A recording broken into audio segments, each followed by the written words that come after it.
नमस्कार, शून्य प्रहरमध्ये आपल्या सगळ्यांचं स्वागत। मी प्रसाद काथे। मराठा आरक्षणाची लढाई महाराष्ट्रात पुन्हा एकदा जोम पकडते आहे। ही जोम धरत असलेली मराठा आरक्षणाची लढाई संभाजीराजे छत्रपती यांच्या नेतृत्वात लढली जावी अशी बहुतांश मराठा समाजाची भावना आहे। संभाजीराजे छत्रपती हे छत्रपतींच्या घराण्यातलं काहीसं नेमस्त असं व्यक्तिमत्व। ते नेमस्त असले तरी आपल्या भूमिकेबाबत अत्यंत ठाम असतात। ते आपल्या भूमिकांचा अभ्यास करून त्याचं सादरीकरण करतात आणि ते आपल्या भूमिकांचा पाठपुरावा सुद्धा करतात। आपण घेतलेली भूमिका ही क्षणाक्षणाला बदलावी लागू नये याकडे संभाजीराजे छत्रपती यांचं अत्यंत काटेकोर लक्ष असतं। आणि त्यानिमित्तानं आजच्या शून्य प्रहरमध्ये आपण संभाजीराजे छत्रपती यांच्याकडून जाणून घेणार आहोत की मराठा आरक्षणाची लढाई आज कुठवर आली आहे आणि ती उद्या कुठे पोहोचणार आहे। त्याचबरोबर रायगड संवर्धनाच्या स्वप्नातल्या त्यांच्या प्रोजेक्ट विषयी त्यांना काय वाटतं। शून्य प्रहरमध्ये आजची बातचीत संभाजीराजे छत्रपती यांच्यासोबत। संभाजीराजे, आपलं जय महाराष्ट्रभर हार्दिक स्वागत। आणि पहिला प्रश्न अत्यंत स्वाभाविकरित्या तुमची आणि मुख्यमंत्र्यांची जी बैठक झाली त्या संदर्भात आहे। मुख्यमंत्र्यांच्या बैठकीमध्ये तुम्ही मराठा समाज आर्थिक दुर्बल घटकाचं आरक्षण स्वीकारणार नाही इतकी ठाम भूमिका घेतलीत, पण मग हे मराठा समाजाचं आरक्षण कसं असलं पाहिजे आणि आर्थिक दुर्बल घटकाचं आरक्षण जर द्यायचं नसेल तर तुम्ही सरकारला काही कालमर्यादा घातली आहे का? कोणत्या वेळेमध्ये हा विषय पूर्ण झाला पाहिजे अशी अपेक्षा तुम्ही व्यक्त केलेली आहे? नाही, पहिल्यांदा आपण समजून घेतलं पाहिजे का सकल मराठा समाजाने त्याला विरोध केला। हे 10% जे आरक्षण जे सेंट्रल गव्हर्नमेंटने आर्थिक दुर्बल घटकाचं दिलेलं आहे ते एका समाजाला लागू शकत नाही। आणि प्रामुख्याने मराठा समाज म्हटलं तर ज्यावेळी मराठा समाजाला मागासवर्गीय आयोगाने तुम्हाला सामाजिक मागास असं सिद्ध केलेलं आहे, कायदा झालेला आहे, अशा वेळी जर आपण त्या 10% मध्ये गेलो तर जे SCBCचं जे आरक्षण जे सर्वोच्च न्यायालयाने स्थगिती दिली आहे तर हे जर आपण घेतलं तर तिथं सुद्धा आपला स्टान्स काय राहू शकत नाही। कारण का तुम्ही सोशल बॅकवर्ड तुम्ही सिद्ध झाला असल्यामुळं तुम्ही ओपनमध्ये कसं जाणार? म्हणून जे त्यांनी GR मध्ये तो एक विषय घेतला होता, अशोकरावजी चव्हाणांनी जे मला सांगितलं आणि त्यासाठी कालची मीटिंग झाली होती की हे त्याच्यात घेणं हे धोकादायक आहे। आणि ज्या आर्थिक दुर्बल घटकाच्या ज्या अटी सुद्धा घातलेल्या आहेत त्या अटी मराठा समाजाला लागू शकणार नाहीत आणि मराठा समाजावर अन्याय होईल। आणि हे सगळ्या गोष्टी काल मी समजून सांगितल्यानंतर मुख्यमंत्री महोदयांनी लगेच ताबडतोब आदेश काढायला सांगितलेत आणि फ्रेश GR इश्यू करायला सांगितले। संभाजीराजे, तुमच्या वक्तव्यामध्ये एक महत्त्वाचा असाही उल्लेख आला की आर्थिक दुर्बल घटकांचं आरक्षण लागू होत असताना त्यात काही जाचक अटी आहेत आणि या जाचक अटी मराठा समाज कदापिही स्वीकारणार नाही। अशा कोणत्या अटी आहेत की ज्या मराठा समाजाला मान्य नाहीत आणि आर्थिक दुर्बल घटकांच्या त्या अटी स्वीकारणं हे समाजाला आरक्षणाच्या दृष्टीने किंवा सवलती स्वीकारण्याच्या दृष्टीने अशक्य आहे? आता एक तिने 5-6 अटी एलिजिबिलिटीसाठी दिलेले आहेत। आता मी त्या सगळ्या बोलत नाही, एक 2-3 सांगतो। उदाहरण जरा माझ्या स्क्वेअर फीट मध्ये इकडे तिकडे होईल पण ते आपण समजून घ्या। पण आज ग्रामीण भागात ज्याचं घर 600 स्क्वेअर फुटाच्या खाली असेल तेच एलिजिबिलिटीसाठी असणार आहे। आज मला सांगा, आज बहुतांश हा गरीब मराठा समाज हा ग्रामीण भागात राहतो। आज तुमचं साधं गाईचा किंवा म्हशीचा गोठा 300 स्क्वेअर फुटावर असेल, घरातलं अंगण एक 100-150 फूट असेल, घर असणार आहे, हे 600 स्क्वेअर फुटाच्या आत कसं बसणार आहे? तुम्ही उपनगरमध्ये त्यांनी सांगितले की 300 स्क्वेअर फुटाच्या पेक्षा खाली पाहिजे। आज अनेक लोक कोल्हापूर असेल, पुणे असेल, नाशिक असेल, मुंबई असेल, जे लोक इथं आले शहरात परवडत नसल्यामुळे सगळ्यांना भाड्याने सुद्धा जमत नसेल, मग त्यांनी आपापल्या जमिनी घेतल्यात, थोड्या फ्लॅट्स घेतले, पण ते काय 300 स्क्वेअर फुटाच्या खाली नसणार ना, ते जास्त असणार। हे कसं आपण त्याचं एलिजिबल होऊ? आणि अनेक उदाहरण मला जाचक अट जे सांगायची आहे, त्यांनी सांगितलं की एका कुटुंबाच्याकडे 5 एकरच्या पेक्षा वर जमीन जर असेल तर तुम्ही एलिजिबल नाही। आज सगळा बहुतांश मराठा समाज हा खानदेश, मराठवाडा, विदर्भ, मराठवाड्यात आहे सगळीकडे. तिथं एक कुटुंब म्हणजे आई वडील आला, मुलगा आली, सून आली, दुसरा मुलगा आला, तर 5 एकरच्या वर निश्चित जमिनी आहेत. आज विदर्भासारख्या ठिकाणी, खानदेशसारख्या ठिकाणी, पश्चिम महाराष्ट्रासारख्या ठिकाणी तिथं म्हणजे जमीन म्हणजे 5 एकर आहे, 10 एकर आहे, उत्पन्न असते 3-4 हजार वर्षालाच मिळते. पण 5 एकरच्या वर निश्चित जमिनी आहेत त्या. हे कशा तुम्हाला अटी मान्य होतील? इतक्या जाचक अटी ते आहे, ते मराठा समाजात 10% त्यात सुद्धा येऊ शकत नाही. आणि म्हणून आमचं म्हणणं होतं, जसं मागासवर्गीय आयोगाने तुम्हाला सामाजिक मागास सिद्ध केलेलं आहे आणि ह्या जाचक अटीसुद्धा जर तुम्ही बघितलं तर तुम्ही कुठलाही तुमचा स्टँड राहू शकत नाही. संभाजीराजे, एक मुद्दा उपस्थित करायला हवा. तो असा आहे की राज्य सरकारच्याकडे मोठ्या प्रमाणात वकिलांची फौज आहे, त्यांना सल्ले देणारे वरिष्ठ विधिज्ञ आहेत. असं असताना सुद्धा SEBC या श्रेणी अंतर्गत ठरवला गेलेला मराठा समाज हा अचानक उचलून EWS अर्थात आर्थिक दुर्बल घटकांच्या श्रेणीमध्ये टाकावा आणि हे सगळं एका कायद्याच्या किंवा एका कागदाच्या आदेशानं करावं, असले सल्ले कोण देत असेल महाराष्ट्र सरकारला? नाही, आर्थिक निकषावर आपण जाऊ शकतच नाही. का पूर्वी अनेक आपल्या लोकांकडे प्रयत्न झाला, सरकारकडनं सुद्धा प्रयत्न झाला, पण आर्थिक निकषावर आरक्षण मिळू शकत नाही. आता तुम्हाला सामाजिक मागास म्हणून सिद्ध करूनच तुम्हाला ते आरक्षण मिळवणं गरजेचं आहे आणि त्याप्रमाणे ते चालू आहे. आज सर्वोच्च न्यायालयात महाराष्ट्राची जी वकिलांची फौज असेल ते जोरात त्यांचं काम चालू आहे आणि म्हणून आता मागं काय झाल्यापेक्षा आपण त्यांना पूर्ण सपोर्ट करायला पाहिजे की जेणेकरून तुम्ही मराठा समाजाची आणि सरकारची बाजू तिथं जोमाने तिथं मांडणं गरजेचं आहे. एक प्रश्न अत्यंत स्पष्टपणेच विचारावासा मला वाटतो आहे आणि तो असा आहे की सरकारांची अपेक्षा आहे का की मराठा समाजाला आरक्षण मिळावं आणि त्यात सुद्धा आत्ताच्या विद्यमान सरकारची ती अपेक्षा आहे असं तुम्हाला दिसतंय का? त्यांचा हेतू काय आहे? त्यांचा हेतू स्पष्ट आहे का, शुद्ध आहे का मराठा समाजाच्या आरक्षणाबाबत?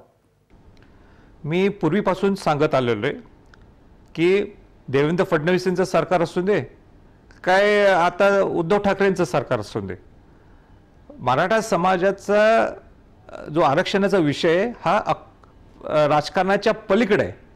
हे जे शिवाजी महाराजांनी, शाहू महाराजांनी जे आपल्याला आरक्षण दिलं ते बाबासाहेब आंबेडकरांनी घटित केलं. म्हणून तुमचं माझं करण्यापेक्षा एक समाजाकडे बघून तुम्ही हे मागणी मांडायला पाहिजे. मला या प्रथमदर्शी असं वाटते की सगळ्यांनी मिळून काम करावं, एवढाच मी त्या सगळ्यांना सूचना दिलेत. आणि एक काल विषय मी मुख्यमंत्र्यांशी बोललो, तो चुकून तुमच्यावर प्रश्न येणार नाही म्हणून मी ते ॲड करतोय की 10% जे आरक्षण आर्थिक दुर्बल घटकांना दिले त्याला सुपर न्यूमररी किंवा अलौकिक पद्धतीने दिलेलं आहे. म्हणजे 10% एक्स्ट्रा केलं आहे की हे 10% आणि ह्या 100% लोक म्हणजे 50% ओपन आणि 50% SC ST OBC ह्याचा काहीच संबंध नाही.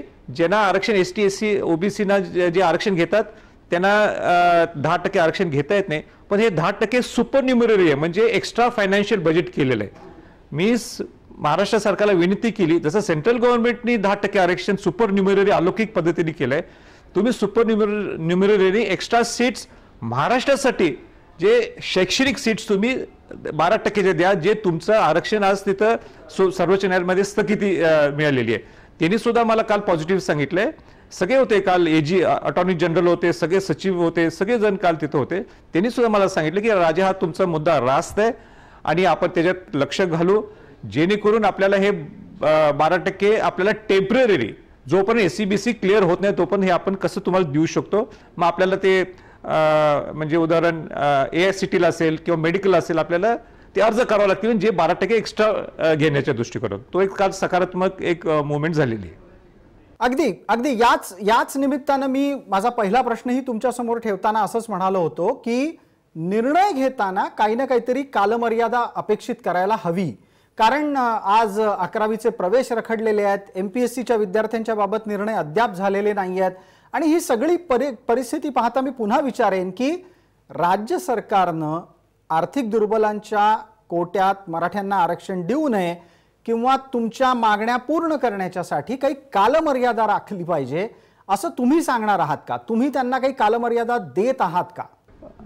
नाही, मी कालमर्यादेवर असं काही बोललो नाहीये, पण हा मुद्दा तुमचा रास्त आहे. मी त्याच्यावर निश्चित विचार करेन. काही कालमर्यादा ठरवणं गरजेचं आहे.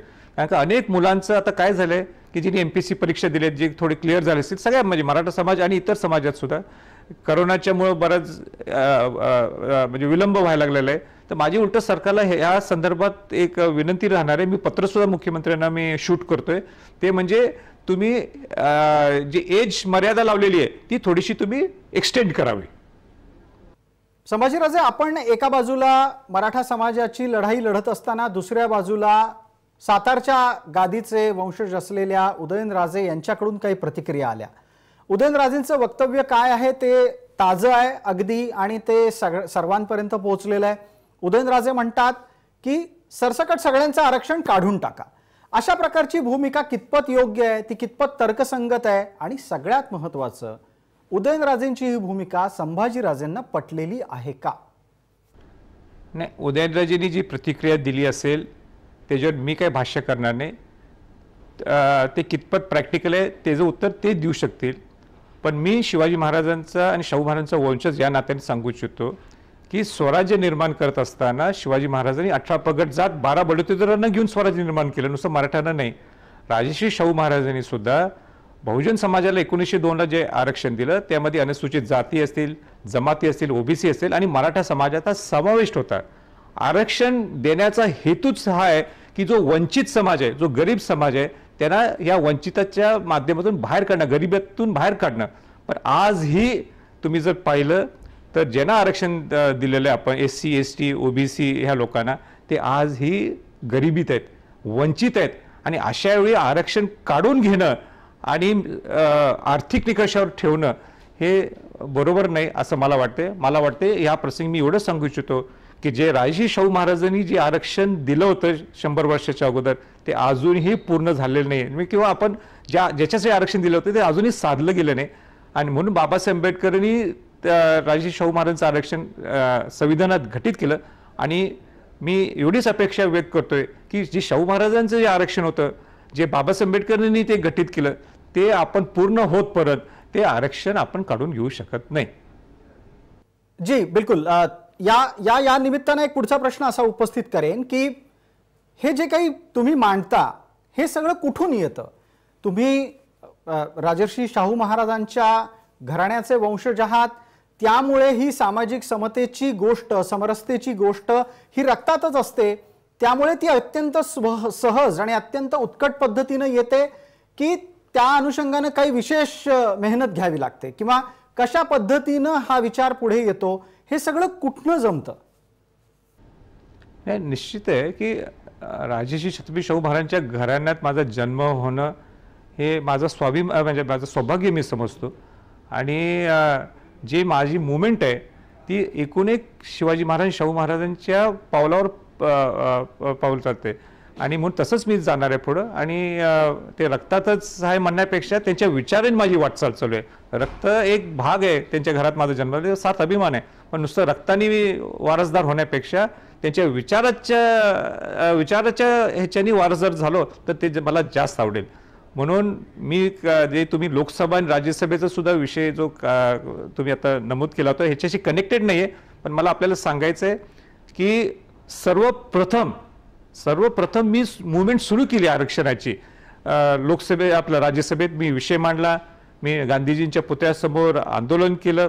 पण मला आनंद आता ह्याच्यासाठी आहे की मी मुवमेंट सुरू केल्यामुळं आज अनेक खासदार लोकसभेत आणि राज्यसभेत आता हे विषय मांडायला लागले आहेत.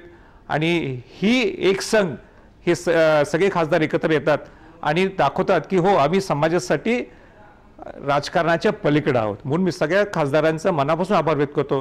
कारण का 30 खासदारांनी प्रामुख्याने मला शिवसेनेचे प्रामुख्याने जास्त होते, BJPचे होते, राष्ट्रवादीचे. तर पवार साहेबांनी स्वतः मला सांगितलं की माझे सगळे खासदार तुमच्याबरोबर येतील पंतप्रधानांना भेटायला. सगळ्या पक्षातल्या लोकांनी त्यांनी मला पूर्ण सहकार्य केलं. ह्याचा अर्थच असा आहे की समाजासाठी आपण राजकारणाच्या पलीकडे आहोत. म्हणून मी सर्व खासदारांचा मनापासून आभार व्यक्त करतो. तुम्हाला बऱ्यापैकी लोक शांत, संयमी अशा स्वरूपाचा चेहरा असलेलं नेतृत्व म्हणून ओळखतात. पण दुसऱ्या बाजूला नुकतंच नाशिकच्या मराठा समाजाच्या परिषदेमध्ये तुमच्याकडून एक अत्यंत आक्रमक असं वक्तव्य झालं की छत्रपतींच्या मध्ये अर्थात छत्रपती घराण्यांमध्ये कोणी वाद लावत असेल तर त्याला ठोकून काढा. अशा प्रकारचं वक्तव्य तुम्ही कोणाबद्दल केलं आणि मुळात तुम्हाला इतका राग का आला? नाही, मला सांगायची काही गरज नाही. मी कोणाला म्हटलं, ज्याला म्हटलंय त्याला ते समजले. मला एक सांगा, दोन छत्रपतींच्यात काही वाद नाहीये. हां, आम्ही समंजसपणाने वागतो. मग हे असे मधले मधील लोक जे काहीतरी भानगड करत बसत असतात त्यांना राग येणार नाही, संताप होणार नाही? मी काय चुकीचं बोललो? मी नेहमी माझा जर स्वभाव बघितला, मी सगळ्यात संयम ठेवून जाणारं माझं नेतृत्व आहे. केव्हाही मी कोणालाही जोरात बोलत नाही. पण जे जर दोन घराण्यामध्ये तुम्ही जर फूट पाडत असाल, जे 300 वर्षाच्या पूर्वी जर जी फूट पडली आणि वारणा तह झाला सातारा आणि कोल्हापूरमध्ये, हे परत आणायचं आहे का? ते कदापि होऊ नये म्हणून त्या जे कोण असतील लोक, त्याला माझं ते उत्तर होतं. जी लढाई तुम्ही लढता आहात त्यामध्ये उदयनराजेंना सोबत घ्यावं असं वाटतं? आम्ही दोघं एकत्रच आहोत आणि त्यात काही दुमत नाहीये. आणि मी नुसतं म्हणतो दोन छत्रपतीच का, सगळ्या समाजातल्या लोकांनी यायला पाहिजे एकत्र, सगळ्या पक्षातल्या लोकांनी एकत्र यायला पाहिजे. आणि म्हणून माझी ती मुवमेंट होती की ओबीसी समाजांना सुद्धा मी काल मला भेटायला आले. काल मला ते हरिभाऊ राठोर भेटले, मुस्लिम ओबीसीचे अध्यक्ष भेटले, संध्याकाळी शेंडगे आणि त्यांचे सर्व सहकारी भेटले. हाच विषय आहे की जे माझं पूर्वीपासून माझं म्हणणं आहे की बहुजन समाज एकत्र यायला पाहिजे, एका छताखाली यायला पाहिजे. आणि ती मुवमेंट करण्यासाठी मी बाहेर पडलोय आणि त्याचं कौतुक आहे की ते सगळे करायला लागलेत. म्हणून नुसतंच दोघांत छत्रपती यावं असं नाहीये. छत्रपतींच्या बरोबर इतर ओबीसी समाज असेल, इतर समाजातले लोक असतील, सगळ्यांनी यायला पाहिजे. पण मला अनेक प्रश्न आपल्याला एक ह्या प्रसंगी सांगायचे. छत्रपतींचा हा विषय झालाच, जरा ह्या टाइम तुमचा एक्सटेंड होत असेल तरी मी सांगतो की तुमच्या चॅनलच्या माध्यमातून आपण हा विषय पोचवावा. की मला परवा मी आनंदराज आंबेडकर आणि बाळासाहेब आंबेडकरांचं वक्तव्य मी ऐकलं. जे बाबासाहेब आंबेडकरांचे वंशज आहेत त्यांनी इतकं बोल्ड स्टेटमेंट केलेलं आहे की आम्हाला शैक्षणिक आणि नोकरीत आरक्षण असून दे नुसतं, पण राजकीय आरक्षण नको, एवढं मोठं विधान त्यांनी केलं. तर त्याच्यासाठी सगळे विद्वान लोक असतील किंवा जे राजकीय ॲनालिस्ट असतील किंवा वकील लोक असतील, ह्यांनी सगळ्यांनी ह्याच्यावर विचार करावा. ह्यांनी असं बोल्ड स्टेटमेंट का केलं? मला एकदम म्हणजे चांगलं सुद्धा वाटलं आणि आश्चर्य सुद्धा वाटलं. अगदी अगदी अगदी फार फार फार बरं झालं तुम्ही स्वतःच हा विषय उपस्थित केलात. मी त्या विषयाकडे येणारच होतो. ज्या मुद्द्यावर प्रकाश आंबेडकर आणि आनंदराज आंबेडकर यांनी आपलं वक्तव्य दिलेलं आहे त्या मुद्द्याच्या अनुषंगाने मला असं विचारायचंय की ज्या वेळेला एखादा नेता जातीचं आरक्षण घेऊन राजकारणामध्ये उतरतो त्यावेळेला तो नेता बऱ्याचदा त्या जातीचा राहत नाही, तो त्या पक्षाचा बनतो. आणि मग अशा वेळेला संबंधित नेता हा जातीचं भलं करण्याच्या साठी जी आरक्षणाची मूळ संकल्पना आहे तसं करताना दिसत नाही. त्यामुळे तुम्हाला वाटतं की जातीचं आरक्षण घेणारे नेते हे पक्षाला जास्त न्याय देतात, जातीला कमी न्याय देतात? बरोबर आहे. म्हणूनच त्याच्याबद्दल आपण संशोधन करणं गरजेचं आहे की जो मुद्दा त्यांनी मांडला या दोघांनी हा रास्त आहे की नेमकं ज्याच्यासाठी हे आरक्षण अलॉट केलेलं आहे ते त्याप्रमाणे चालू आहे का? म्हणजे आज बाबासाहेब आंबेडकरांच्या वंशजांनी हे विधान करणं म्हणजे हे फार मोठी बाब आहे. म्हणून त्याच्यावर सगळे जे मी नावं सांगितले 4-5 जण, हे सगळ्यांनी एकत्र बसायला पाहिजे आणि त्याच्यावर संशोधन होणं गरजेचं, चर्चा व्हायला पाहिजे त्याच्यावर. बरं, एका बाजूला ही भूमिका ओबीसी समाजाच्या संदर्भातली तुम्ही मांडत आहात, पण दुसऱ्या बाजूला एक अत्यंत स्वाभाविक मुद्दा उपस्थित करावासा वाटतो आणि तो असा की ओबीसी समाजाच्या नुकत्याच झालेल्या पत्रकार परिषदेत त्यांनी अत्यंत थेट भूमिका घेतली की मराठा समाजानं आर्थिक दुर्बल घटकाचं आरक्षण स्वीकारावं आणि कुणबी समाजाच्या किंवा एकूणच ओबीसी समाजाच्या आरक्षणावर कुठल्याही प्रकारे गदा येईल असं काही करू नये. स्पष्ट शब्दात त्यांचं म्हणणं असं होतं की मराठ्यांनी ओबीसी समाजामध्ये आरक्षणासाठी घुसू नये, ओबीसी समाजाच्या आरक्षणाला धक्का लावू नये. संभाजीराजेंची काय प्रतिक्रिया आहे? नाही, एक तर क्लिअर कट आहे, ओबीसी मध्ये जे त्यांना आरक्षण दिलं जाते त्यातलं आपण काही मागतच नाहीये. ओबीसीचा आणि आमचं काहीच वाकडं नाही. उलट 58 मोर्चे जे तयार झाले किंवा म्हणजे झाले 58 मोर्चे जे झाले त्याला ओबीसीचा पूर्ण सपोर्ट होता. पण ओबीसी मध्ये जाऊन त्यांचं आरक्षण काढायचा हेतूच नाही आहे. हा वेगळाच वर्ग तयार केलेला आहे एसीबीसी. आपण त्याच्यातनं घ्यायचा जायचा विषयच नाही आहे. म्हणून जे मनात त्यांच्या शंका आहे की आमचं काढून घेतील त्याच्यासाठी तर मी काल मला ओबीसीचे लोक भेटायला आले आणि प्रामुख्याने नंतर शेंडगे आणि त्यांचे सर्व ओबीसी मला भेटले. मला सांगा, मी शिवाजी महाराज शाहू महाराजांचा वंशज आहे. माझी सुरुवातच ही होती की स्वराज्य निर्माण करताना नुसतं मराठ्यांचं नव्हतं किंवा राजश्री शाहू महाराजांनी जे आरक्षण दिलं होतं की नुसतं ते मराठ्यांसाठी दिलं नाही, ते बहुजनांसाठी दिलं होतं. त्यामध्ये सगळ्या अनुसूचित जाती जमाती ओबीसी आणि मराठ्याचा समावेश होता. म्हणून जे काही कोणी वाद निर्माण केले असतील किंवा ते दोघांच्यात ते निर्माण केलं असेल ते अजिबात तसं काही नाही. आम्ही ओबीसीच्या बरोबर आहोत, ओबीसी आमच्या बरोबर आहेत. बहुजन समाजाला एकत्र ठेवण्याचा हा संभाजीराजांचा मानस आहे. पण मग असं सांगत असताना म्हणजे तुम्ही ही भूमिका एका बाजूला मांडता आहात आणि दुसऱ्या बाजूला तुम्ही म्हणताय की राजकारण म्हणजे राजकीय आरक्षण असता कामा नये. हे दोन्ही कसं काय असू शकतं? म्हणजे या दोन्ही भूमिका कशा असू शकतात एका नेत्याच्या? नाही, मी शैक्षणिक आणि नोकरीच्या बाबतीत बोललो नाही. तिथं आरक्षण पाहिलंच. पण मी बोललो नाही बाबासाहेब आंबेडकरांचेच वंशज आनंदराज आंबेडकर आणि बाळासाहेब आंबेडकर म्हणतात की राजकीय आरक्षण नको. हे का म्हणतात ह्याच्यावर अभ्यास होणं गरजेचं आहे. हा माझा प्रायमा फेशा आपल्याला म्हणजे सर्वांना विनंती आहे. आपण चर्चा करायला पाहिजे. ह्यांचं काम मत आहे असं आहे.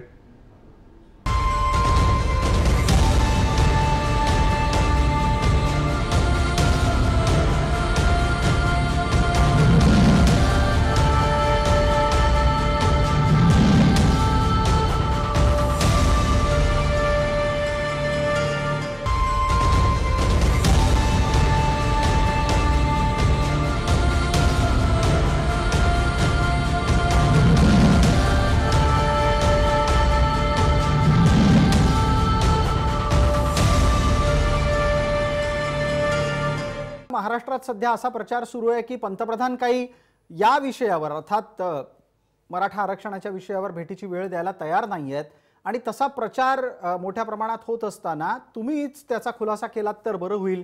नक्की घडतंय काय? पंतप्रधान वेळ देत नाही आहेत की काही इतर काही गोष्टी आहेत आणि त्या केवळ आणि केवळ तांत्रिक आहेत आणि मुळात याच्यात राज्य सरकारची जबाबदारी किती आहे?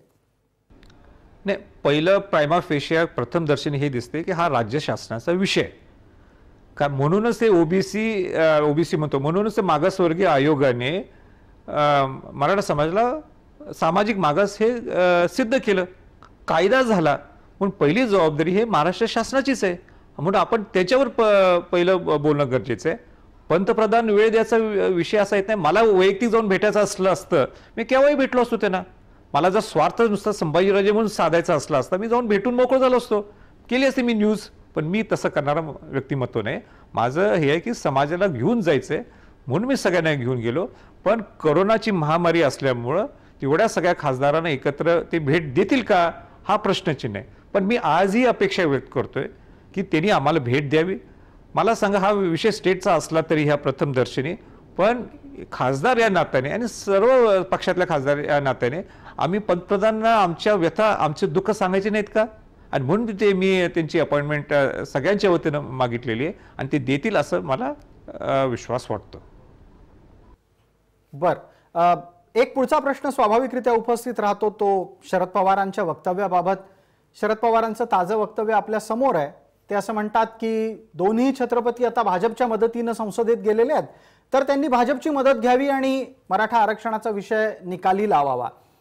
प्रश्न उपस्थित हा राहतो की पवारांना असं वक्तव्य करायची काय गरज होती आणि हे त्यांचं वक्तव्य संभाजीराजे कोणत्या दृष्टीनं पाहतात, त्याच्यावर संभाजीराजेंची काय थेट प्रतिक्रिया असणार आहे? पवार साहेबांच्या बद्दल मला काही भाष्य करायचं नाही. मला माझ्याबद्दल जर विचारायचं असेल तर सर्वप्रथम मराठा समाजाचा आवाज मी राज्यसभेत उठवला.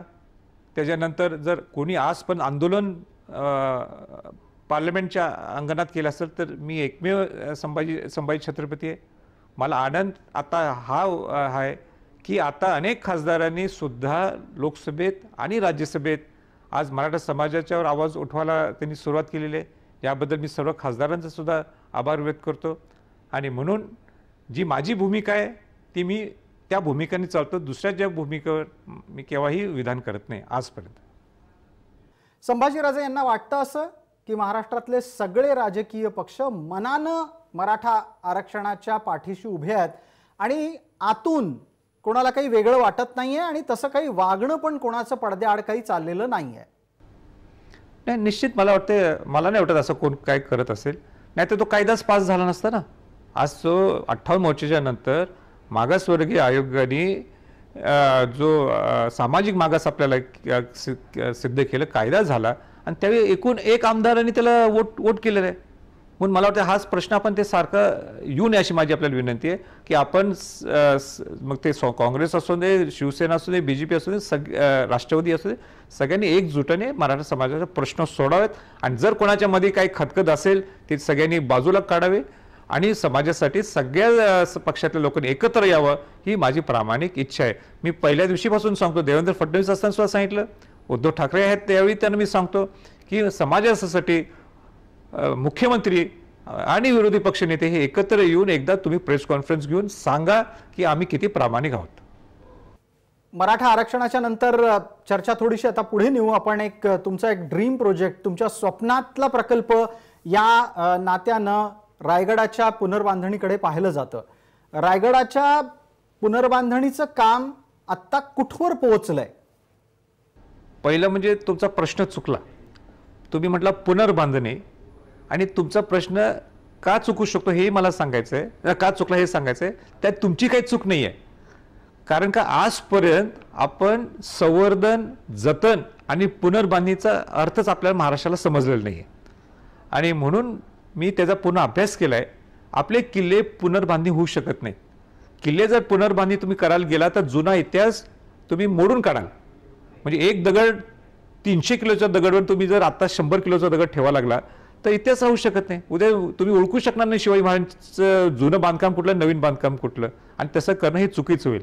जिथं पुनर्बांधणी करता येईल तिथं करायला पाहिजे, या सुद्धा मी मताचं आहे. पण संवर्धन आणि जतन हे रायगड किल्ल्याचं जोरात चालू आहे. तिथं एका प्रश्नात हे सगळे उत्तरं देऊ शकत नाही, पण शास्त्रोक्त पद्धतीने मग ते फरसबंद असेल, तिथं डागडुजी असेल, सगळ्यात प्रामुख्याने उत्खनन असेल, ह्या अशी अनेक कामं ह्या 1.5 वर्षात चालू झालेत. माझी सर्व शिवभक्तांना विनंती आहे, आपण एकदा रायगडला या, कामं बघा काय चालू आहेत. मला कल्पना हे काय कामं रस्ता बांधायचे किंवा ब्रिज बांधायचे नाही, लगेच होणार नाहीत. ते टप्प्याटप्प्याने होणार. उदाहरण शास्त्रोक्त पद्धत म्हणजे उदाहरण तुम्हाला फरसबंद बांधायचे, तिथं तुम्ही सिमेंट 1% सुद्धा मी सिमेंट लावत नाही. तिथं चुना असेल, बेलफळ असेल, सुरखी असेल, त्याचं कॉम्बिनेशन करून इतकं सगळे एक्सपर्ट्स आम्ही घेतलेले आहेत. आणि पहिल्यांदा असं रोल मॉडेल झालंय की इतिहासात जिथं स्टेट गव्हर्नमेंट, सेंट्रल गव्हर्नमेंट एकत्र करायला लागलेत. आणि ह्याच्यामुळं आता 9 किल्ले 15 फायनान्स कमिशनच्या माध्यमातून सुद्धा आम्ही 9 किल्ले त्यात घेतले की रायगड मॉडेल प्रमाणे ते आपण किल्ले तसे रायगड मॉडेल प्रमाणे आपण हे सेंट्रल गव्हर्नमेंटचे हे 9 किल्ले करू शकतो. एक मुवमेंट चांगली चालू झालेली आहे, एवढंच मी या प्रसंगी सांगेन.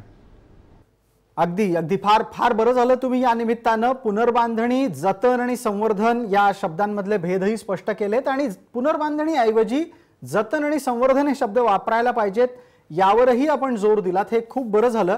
आता या निमित्तानं मग पुढचा प्रश्न असा की रायगडाच्या जतन आणि संवर्धनाच्या दरम्यान तिथला लोहरज्जू मार्ग अर्थात रोपवे याच्याविषयी पण तुम्ही मध्यंतरीच्या काळात अत्यंत हळवे होऊन बोललात.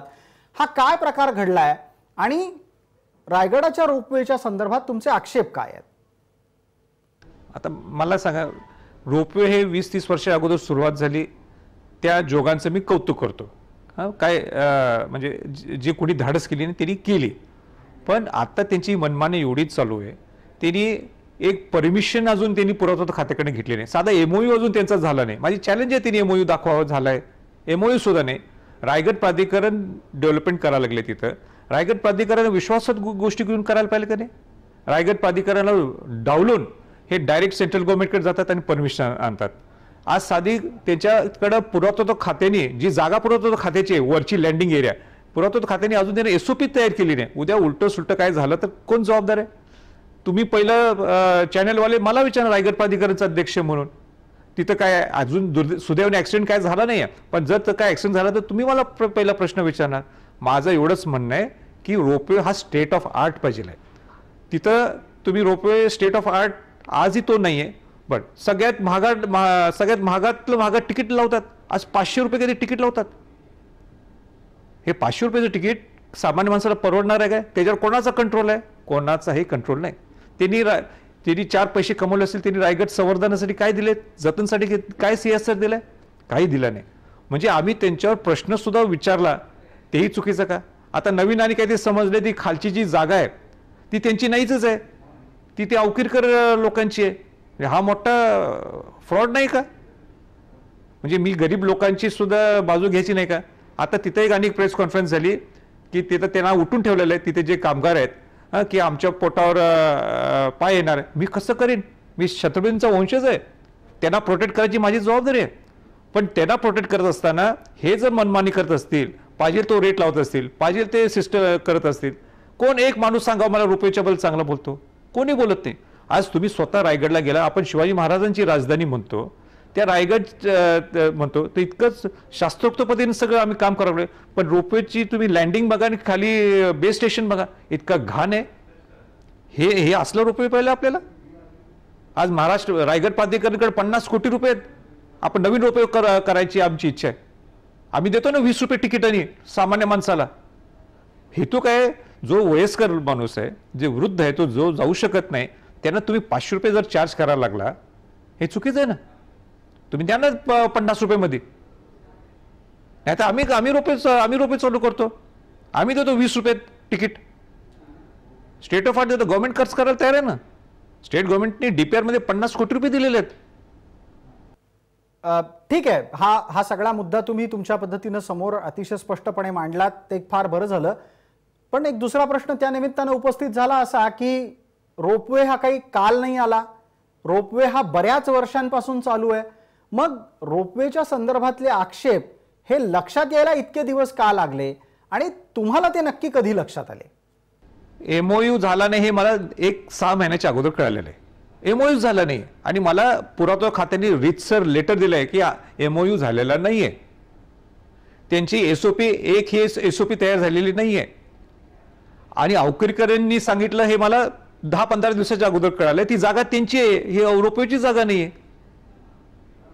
आता ज्यांची जागा आहे ते सगळे धनगर समाजातले लोक आहेत, गरीब लोक आहेत, ते यांच्यावर अन्याय होऊन दिला चालेल का? तुम्ही जर ते तिथले लोक, स्थानिक लोक म्हटले ठीक आहे, नाही राजे तुम्ही याच्यावर लक्ष घालू नका, ते होऊन दे नुकसान त्या धनगर समाजाचं, ठीक आहे, मला काय घेणं देणे, मी लक्ष काढून टाकतो त्याच्यात. 500 रुपये तिकीट लावायचं ना सगळ्या सामान्य माणसाला, लावून देत. परमिशन त्यांना घ्यायची नाही ना स्टेट गव्हर्नमेंटची, करून देत. त्यांना SOP नकोय ना, करून देत. उद्या मी लिहून देतो, माझा ह्या रोपेचा काही संबंध नाही, काय करायचं त्यांना करून देत. मग असं चालत असेल मला काही हरकत नाही, मी दुसरा नवीन रोपे करतो मग दुसरीकडनं. मी देतो 20 रुपये, मी म्हणजे रायगड प्राधिकरण देईल खर्च करून 20 रुपये पर हेड. माझा पहिलं प्रथम दर्शन एवढंच आहे की 2-2 रुपये करण्यापेक्षा काही ते मार्ग निघायला पाहिजे, एवढा प्रामाणिक प्रयत्न आहे. मी माझा वेळ देऊन तिथं जातो, खिशातनं 1 रुपया मी रायगड प्राधिकरणाकडे घेत नाही, डिझेलचा सुद्धा खर्च मी घेत नाही, राहायचा सुद्धा खर्च मी घेत नाही. एवढा प्रामाणिकपण करत असलं तर माझ्यावर जर शंका उपस्थित तिथले हे रुपयोले करत असेल, किती दुर्दैव आहे. मग शिवाजी महाराजांचा वंशज आहे मी, कुठलीही गोष्ट अशी चुकीची करणार नाही. अगदी तुम्ही ज्या पोटतिडकीनं रोपवेचा विषय मांडता आहात, पण दुसऱ्या बाजूला एक आणखीन प्रश्न मग उपस्थित राहतो की रोपवे सारखा विषय हा ज्या ज्या अडचणींच्या मधून जातोय ते पाहता त्याला काही स्थानिक राजकारणाचा तर कुठला संदर्भ नाहीये. रोपवेच्या प्रकरणात स्थानिक राजकारण तर नाहीये ना, आणि हे संभाजीराजेंना लक्षात येतंय का? स्थानिक राजकारणाचा कुठलाही एखादा शिंतोडा संभाजीराजेंच्या अंगावर येऊ नये अशी किमान अपेक्षा सगळ्यांचीच आहे. नाही, स्थानिक राजकारण काही नाहीये. रोपवेवाल्यांनीच त्याच्या कामगारांना उठवलेलं आहे.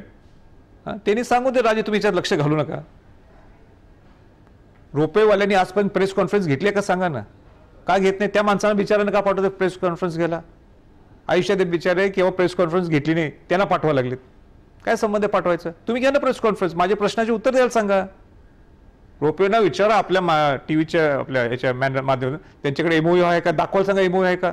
एसओपी तयार झाली आहे का विचारा सेंट्रल गव्हर्नमेंटची त्यांची, म्हणजे पुरातत्व खात्याची त्यांची दाखवायला सांगा एमओयू. त्यांना दाखवून देत ही जागा आमची आहे, ही अवघडकरांची जागा नाही आहे. दाखवून देत, 3 प्रश्न उत्तर देऊन देत. दाखवून देत की सगळ्यात महागडा आमचा रोपवे, आमचा स्टेट ऑफ आर्ट रोपवे नसताना सुद्धा आम्ही 500 रुपये लावतो. 5वा माझा प्रश्न आहे, त्यांनी आजपर्यंत काय दिले CSR रायगडच्या संवर्धन जतनसाठी काय केलं सांगा. हे 5 प्रश्न त्यांना विचारा माझ्या वतीनं, काय उत्तर देतात बघा तुम्ही. आणि तरी तुम्ही म्हटलं की याच्यात मी लक्ष घालायचं नाही रायगड प्राधिकरणचा अध्यक्ष म्हणून, बाजूला ठेवतो. सांगू दे सेंट्रल गव्हर्नमेंट आणि स्टेट गव्हर्नमेंट, राजे तुम्ही हा विषय सोडून तुम्ही दुसरीकडे लक्ष घाला.